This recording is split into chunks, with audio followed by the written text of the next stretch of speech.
He hono re kororia he maunga rongo ki runga i te whenua. Ka rongo i te atatū nei. Amo taku hoa. Amo taku tāina ka riro nei o wiki tērā. Ka mate rau ki te kikini taku ringaringa.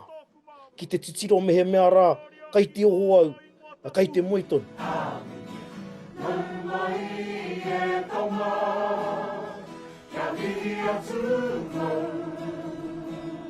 Ka hoki nā mahara ki ngā pau o tō mātou na rohe o te Kapa Haka.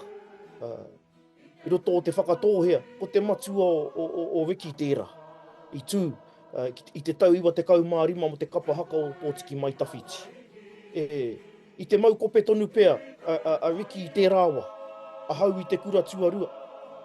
Me te wawata, a tōna wā, o hau tērā, ka eke ki te ātāmira o mātātua.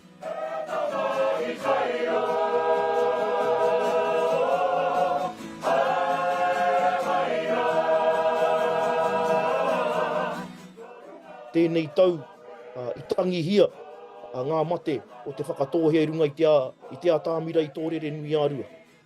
Ko ai rai mōhio, ai tēnei rā, o toro te ringa o te atua, ki te hāpai ake, ai taku teina i a Ricky. Nō reira, ko āpuru, ngā uri, kau ano ho muri wai, kau ano ho o toroa. Engari ki te taha o te māma o Ricky, ko ngā uri o puhi, tēnei, ka kai mōhune.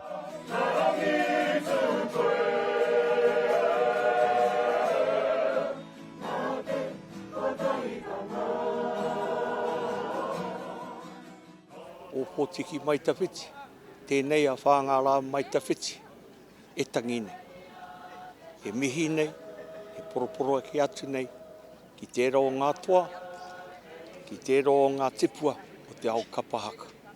Tamariki tonu, ka reno kia upokohina, kua ngaro atu ki tai whetuki o te poa. Nō reira Ōpōtiki Mai Tawhiti, ngā tuākana o te whakatōhea, kia mautonu ki te mauri, manawa tapu, o te ropu, o tāna i whakatakoto ai, hei whāriki, hei takapau, mo te iwi, mo te katoa.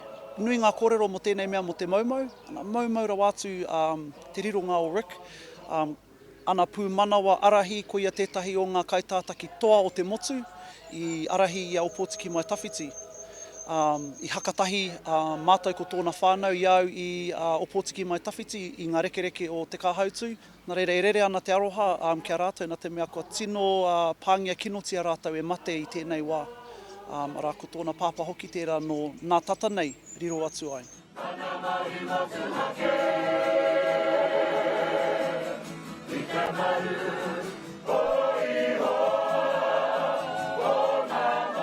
Reira ko te mahi ana rau awa o te waka, he tangi ai tō mātou mate.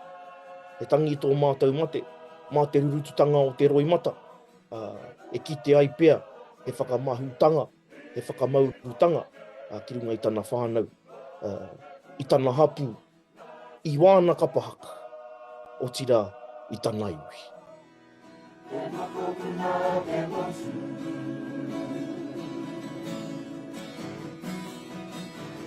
Tēnā